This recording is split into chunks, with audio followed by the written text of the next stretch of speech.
নমস্কার বন্ধুরা, অর্পিতা স্পিরিচুয়াল চ্যানেলে আপনাদের সবাইকে স্বাগত। আশা করি আপনারা প্রত্যেকে খুব ভালো আছেন। বন্ধুরা, সামনেই চলে এলো রান্না পুজো বা অরন্ধন উৎসব।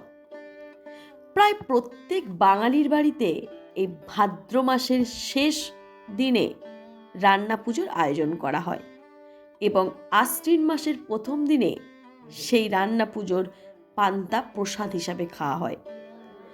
কিন্তু আপনারা কি জানেন যে রান্না পুজো কী এবং এই রান্না পুজো কবে থেকে বাঙালির ঘরে ঘরে হয়ে আসছে এবং এই রান্না পুজোতে মা মনসার কেন পুজো করা হয়? তাহলে চলুন আজকের সেই বিষয়ে জানা যাক যে রান্না পুজো কী। কথায় বলে বাঙালির নাকি 12 মাসে 13 পার্বণ, কিন্তু প্রবাদটা আংশিক সত্যি। সারা বছর ধরে বাঙালির জীবনযাত্রা লক্ষ্য করলে অন্তত 20-22টি পার্বণ তো লেগেই থাকে। তার মধ্যে অরন্ধন বা রান্না পুজো কিন্তু অন্যতম। রান্না পুজো আসলে নাগ দেবী অর্থাৎ মা মনসার উপাসনা করা হয়।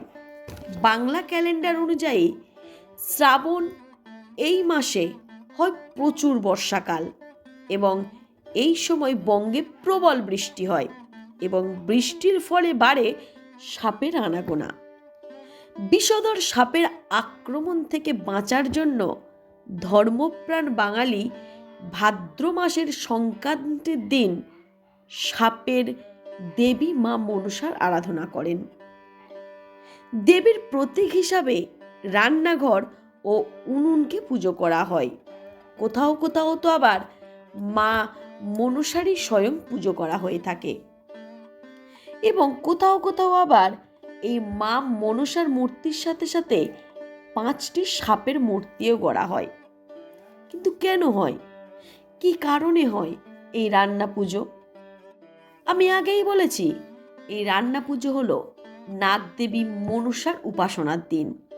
এই সময় বঙ্গের বিভিন্ন ঘরে রান্না হয় বিভিন্ন রকমের খাদ্যদ্রব্য এবং মরশুমের সেরা সবজি ও মাছ থাকে সেই রান্নার তালিকায়। আর থাকে অবশ্যই মা মনসা দেবীর অত্যন্ত প্রিয় পান্তা ভাত। এই পান্তা ভাতকেই প্রসাদ হিসাবে গ্রহণ করেন সকলে। তার সাথে সাথে কচুর শাক, ওলের বড়া, আরও নানা রকমের ভাজাভুজি, চচ্চড়ি, ইলিশ মাছ ভাজা ও অন্যান্য নানা মাছের বিভিন্ন পদ। তার সাথে অবশ্যই চালতার চাটনিটা মাস্ট। এই সময় তুলে রাখা হয় পরের দিনের জন্য, কারণ এই রান্না পুজোর দিন রান্না করা হয় এবং খাওয়া হয় ঠিক তার পরের দিন পান্নাতে। পুজোর দিন সকালে রান্নাঘর ধুয়ে মুছে আলপনা দেয়া হয়, সাজিয়ে দেয়া হয় রোজকার রান্নার উনুনকেও এবং ওই দিন বন্ধ থাকে আর সমস্ত রান্না বান্না। পুজোর আয়োজনই হয় ওই রান্নাঘরেই। শালুক ও ফণি মনসার ডাল দিয়ে সাজানো হয় মা মনসা দেবীর ঘট। আগের দিনে রেঁধে রাখা বাসি ভোগ নিবেদন করা হয় মা মনসাকে। পুজো শেষ হওয়ার পর ভোগ গ্রহণ করেন সকলে। তিথি অনুযায়ী ভাদ্র মাসে রান্না খাওয়া হয় আশ্বিন মাসে। আর রান্না বন্ধ থাকার কারণে এই অনুষ্ঠানের আরেকটি নাম হলো অরন্ধন এবং উনুনকে পুজো করার জন্য এই উৎসবের আরেকটি নাম হয় কি রান্না পুজো। এছাড়াও স্থান ভেদে ইচ্ছে রান্না, ধরাটে রান্না, আঠাশে রান্না প্রভৃতির নামে এই উৎসবকে পালন করা হয়। তাছাড়া গ্রাম ও শহরের বিভিন্ন জায়গায় বড় বড় জলাশয়গুলিতে এই দিন মাছ ধরারও প্রতিযোগিতা হয়। থাকে না কোনো বাধা বা নিষেধাজ্ঞা। সবথেকে বেশি পরিমাণে মাছ যে ব্যক্তি ধরতে পারেন তাকেও পুরস্কৃত করা হয়। জনশ্রুতি আছে যে চৈতন্যদেবের সময়কালে দেবী দুর্গার এক রূপ হিসাবেই পূজিত হন মনসা দেবী। তাই সেকালে এই উৎসবে প্রচলিত ছিল বলিদান প্রথা। বলি ছাড়াও আরও নানান পশু, চাল কুমড়ো, আখ ইত্যাদি বলি দেওয়া হতো দেবীর মনসার উদ্দেশ্যে। এখন অবশ্য কালের প্রভাবে সেই বলি প্রথা প্রায় বিলুপ্ত হয়ে গেছে। অবশ্য কিছু কিছু জায়গায় এখনও চালিয়ে আছে বলি দেওয়ার প্রথা। শাস্ত্রমতে শারদীয়া দুর্গাপুজোর আগে এটি বাঙালির শেষ উৎসব। তাই দেবী মনসার পুজোর মাধ্যমেই বঙ্গে শুরু হয় দুর্গাপূজার প্রস্তুতি। এবং এই যে রান্না পুজোতে যে মনসা দেবীর পুজো করা হয় তারও একটি গল্প আছে অনেক দিন আগে, এবং কেন কিভাবে এই রান্না পুজো শুরু হয়েছিল তাতেও লেখা আছে এই কাহিনী। শোনা যায় অনেক দিন আগে এক দেশে সওদাগর ছিল। তার ছিল 7 বউ। ছোট বউ খুব গরিব ঘরের মেয়ে ছিল বলে তাই তার সাথে আর অন্য 6 বউ এবং শাশুড়ি ভালো করে কথা বলতো না। একদিন সন্ধ্যাবেলা সব বউরা মিলে বনের পাশে এক পুকুরে স্নান করতে যায়। সেই বনে বাস করত অষ্টনাগ। বনে আগুন লেগে যাওয়ায় তারা মাছ হয়ে সেই পুকুরে লুকিয়েছিল।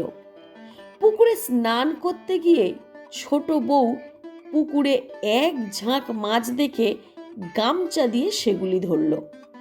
বাড়ি এসে হাঁড়িতে জল দিয়ে মাছগুলিকে জিইয়ে রাখল। আর তারপর দিন সকালবেলা মাছগুলিকে কাটতে গিয়ে ছোট বউ দেখল হাঁড়ির ভিতর 8টি সাপ রয়ে গেছে। আশ্চর্য হলেও ছোট বউ কাউকে কিচ্ছু বলল না। সে সাপগুলিকে দুধ কলা খাইয়ে পুষতে লাগলো। যথারীতি আস্তে আস্তে সাপগুলো বেশ বড় হয়ে উঠল। সাপগুলি তখন মনে করলো ছোট বউকে কোনো না কোনোভাবে উপকার করতে হবে। এই ভেবে তারা স্বর্গে গিয়ে মা মনসাকে সব কথা খুলে বলল। সব কথা শুনে মা মনসা ছোট বউয়ের মাসির রূপ ধরে তাকে স্বর্গে নিয়ে এলেন। তাকে বলে দিলেন রোজ মনসা পুজোর আয়োজন করে রাখতে এবং অষ্টনাগের জন্য দুধ গরম করে রাখতে। এছাড়া বলে দিলেন যে ওই বউকে তিনি যেন কোনোভাবেই দক্ষিণ দিকে না তাকান। এভাবেই মনসার প্রাসাদে পরম সুখে ছোট বউয়ের দিন কাটতে লাগলো। হঠাৎ একদিন তার মনে প্রশ্ন জাগলো যে দক্ষিণ দিকে কি এমন আছে যাতে মা মনসা সেদিকে তার তাকাতে নিষেধ করেছেন। এইভাবে সে নিষেধের কথা ভুলে গিয়ে দক্ষিণ দিকে তাকালেই দেখতে পেলেন যে মা মনসা নাচছেন। সে অবাক হয়ে সেই অপূর্ব দৃশ্য দেখতে থাকলো। ভুলে গেল যে দুধ গরম করতে হবে। নাচ শেষ হয়ে যাওয়ার পর সে কথা মনে পড়ায় তাড়াতাড়ি গিয়ে দুধ গরম করে লাগলো। কিন্তু ফুটন্ত দুধ খেয়ে সব সাপেদের মুখ পুড়ে গেল। রাগে অস্থির হয়ে সাপেরা ছোট বউকে কামড়াবে বলে বাড়ির চারিদিকে লুকিয়ে থাকলো। সেই কথা জানতে পেরে মা মনসা বউকে অর্ধেক শরীরে গয়না পরিয়ে পৃথিবীতে ফিরিয়ে এনে দিলেন আর বলে দিলেন অষ্টনাগের সুখ্যাতি করতে। শ্বশুরবাড়ির লোকেরা বউয়ের অদ্ভুত সাজের কথা জিজ্ঞাসা করলেন। ছোট বউ অষ্টনাগের প্রশংসা করে বললে 8 ভাই থাকতে তার আবার গয়নার অভাব। এদিকে বাড়ির বাইরে থাকা অষ্টনাগ সেই কথা শুনতে পেয়ে সব রাগ তাদের জল হয়ে গেল। তারা আবার স্বর্গে গিয়ে মনসাকে অনুরোধ জানালো বউয়ের সারা দেহে গয়না পরিয়ে দেওয়ার জন্য। তাদের অনুরোধে মা মনসা আবার পৃথিবীতে এসে ছোট বউকে অনেক গয়না দিয়ে গেলেন আর নিজের পরিচয় দিয়ে বলে গেলেন ভাদ্র মাসের সংক্রান্তির দিন ফণী মনসার গাছের ডাল এনে মনসার পূজা করে পান্তা ভাত ও মাছের নানা পদ ভোগ দিতে। ছোট বউ বাড়ি এসে সবাইকে সমস্ত কথা খুলে বলল। সবাই খুব আশ্চর্য হলো এবং তার ছোট বউয়ের প্রশংসা করতে লাগলো। বউও মনসা দেবীর কথা মতো সমস্ত আয়োজন করে মনসা পূজা করতে লাগলো এবং এইভাবেই ধীরে ধীরে মনসা পূজা তথা রান্না পূজাতে রূপান্তরিত হয়ে গেল।